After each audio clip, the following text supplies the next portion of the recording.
Hi friends. Actually நான் daily ஒரு video தான் போடணும் அப்படின்னு சொல்லி பிளான் பண்ணியிருந்தேன். ஏன்னா இந்த மானங்கெட்ட குரல் மாதிரி நமக்கு வேலை வெட்டி இல்லாமல் இல்லை, நமக்கு குடும்பம் குழந்தைகள் எல்லாம் இருக்குங்கிறதுனால டெய்லி ஒரு வீடியோ தான் போடணும் அப்படின்னு சொல்லி நான் பிளான் பண்ணியிருந்தேன். இன்றைக்கி அந்த மானங்கெட்ட குரல் 2 வீடியோ போட்டு எனக்கு ரிப்ளை கொடுத்துருந்துச்சு. நான் கூட ஏதாவது சென்சிபிளாக கேட்டிருக்கோம், ரிப்ளை கொடுக்கலாம் அப்படின்னு சொல்லிட்டு ஓப்பன் பண்ணேன். சத்தியமாக சொல்கிறேன், 2 செகண்ட் தான் கேட்டேன். அது என்ன பேசியிருக்கோம் அப்படிங்கிறத என்னால் ஓரளவுக்கு ப்ரெடிக்ட் பண்ண முடிஞ்சுது. என்னென்னா, இந்த மானங்கெட்ட குரல் நான் ஆல்ரெடி சொல்லியிருக்கேன், அதுக்கு சொந்த புத்தி கிடையாது, அது எல்லா இடத்துலையும் கண்டென்ட் பொறுக்கும் அப்படின்னு நான் சொன்னேன். ஆனால் அது கண்டென்ட் மட்டும் பொறுக்கலை, வேர்ட் பை வேர்ட் நான் என்ன பேசினோ அதையே அப்படியே பொறுக்கி போட்டிருக்கு. இதை நான் மானங்கெட்ட குரல் சொன்னால் அது என்ன மானங்கெட்ட பார்வை அப்படின்னு சொல்லிடும். இது புரோக்கரோட அடிமைன்னு நான் சொன்னால் இது என்ன அடிமைன்னு கேட்குது. நீ புதுசாகவே யோசிக்க மாட்டியா? நீ என்ன பண்ணுற? நீ என்னை திட்டணும்னு நினச்சேன்னா நான் உங்களை திட்ட போகிறேன், எனக்கு ஒரு வீடியோ மேக் பண்ணி கொடுங்க அப்படின்னு சொல்லி என்னை கேளு. நானும் என்ன வண்ணமாக திட்டி உனக்கு ஒரு வீடியோ கொடுக்குறேன். நீ நோகாமல் அதை அப்படியே அப்லோட் பண்ணிவிடு, சரியா? எதுக்கு நமக்கு வராத வேலையை இப்படி எல்லா இடத்துலையும் போய் பொறுக்கி செய்யணும் சொல்லு? உனக்கும் கஷ்டம் இல்லையா? அதனால் இனிமே என்ன திட்டணும்னா சொல்லிவிடு, நானே உனக்கு வீடியோ ரெடி பண்ணி கொடுக்குறேன், சரியா?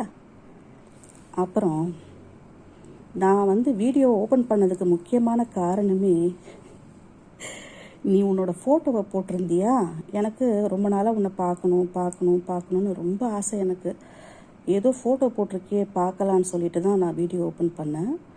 நீ ரொம்ப அழுக்காக இருந்த, சூப்பர். ஆனால் ஒன்று சொல்கிறேன், உன் ஃபோட்டோ போட்டால் வியூஸ் போகாது. அதனால் உனக்கு தான் தெரியுமே டெக்னிக், எங்கேருந்து கண்டென்ட் எடுக்கணும், யார் ஃபோட்டோவை போடணும் அப்படின்னு சொல்லி உனக்கு தெரியும் இல்லை? அதனால் நாளையிலேருந்து அந்த புரோக்கர் ஃபேமிலியிலேருந்து ஏதாவது ஃபோட்டோ எடுத்து போட்டு ஏதாவது ஓட்டு, சரியா?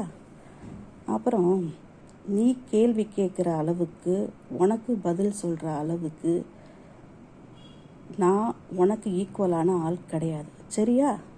நீ ஒரு அறவேக்காடு, ஒன்றும் தெரியாத ஒரு அடிமுட்டாள் அப்படிங்கிறது உன்னோட வீடியோஸ்லேருந்தே நல்லா தெரியுது. அதாவது நீ ஒரு மங்குனி அமைச்சர் என்பதை நொடிக்கு ஒரு தரம் நிரூபிச்சுக்கிட்டே இருக்கிற, சரியா? அதனால் புதுசாக யோசிக்க தெரியலன்னா நான் உனக்கு வீடியோ போட்டு கொடுக்குறேன், சரியா? அதை நீ அப்படியே அப்லோட் பண்ணிவிடு. ஆனால் கண்டென்ட் மட்டும் எங்கேயாவது பொறுக்கிட்டு சொல்லிவிடு, நான் அதை வச்சு உனக்கு வீடியோ போடுறேன், சரியா? அதுக்கப்புறம் நான் எதுக்கு உனக்கு பதில் கொடுக்க மாட்டேன் அப்படின்னா, ஒரு நல்ல பதிலுன்னா ஒரு நல்ல கேள்விக்கு கிடைக்கிற ஒரு சன்மானம் அப்படின்னு சொல்லிட்டு ஏதோ ஒரு படத்தில் ஒரு டயலாக் வரும். அந்த மாதிரி நீ ஏதாவது ஒரு நல்ல கேள்வி கேட்ப, நான் அதை ஒரு நல்ல பதில் சொல்லலாம் அப்படின்னு ரொம்ப ஆசைப்பட்டேன். ஆனால் நீ என்ன பண்ணுறது, நாங்கள் என்னத்தை வெளியேற்றுறோமோ அதை தின்னுட்டு அங்கே போய் வாந்தி எடுக்கிற. அதனால் இனிமே என்கிட்ட நீ கேள்வியும் கேட்காத, என்கிட்ட பதிலும் எதிர்பார்க்காத. உன்னோட ரிப்ளைக்கு நான் எப்பவும் பதில் கொடுக்க மாட்டேன். சரி, ஒருவேளை நீ கண்டென்ட் இல்லாமல் என்கிட்ட ஏதாவது பேசணும்னு நினச்சா என்ன பேச போகிறேன்னு சொல்லு, நானே உனக்கு வீடியோ போட்டு கொடுக்குறேன், சரியா? இந்த மாதிரி முட்டாள்தனமாக சொன்னதையே திருப்பி சச்சா ரொம்ப போர் அடிக்குது. என்ன புதுசாக யோசி.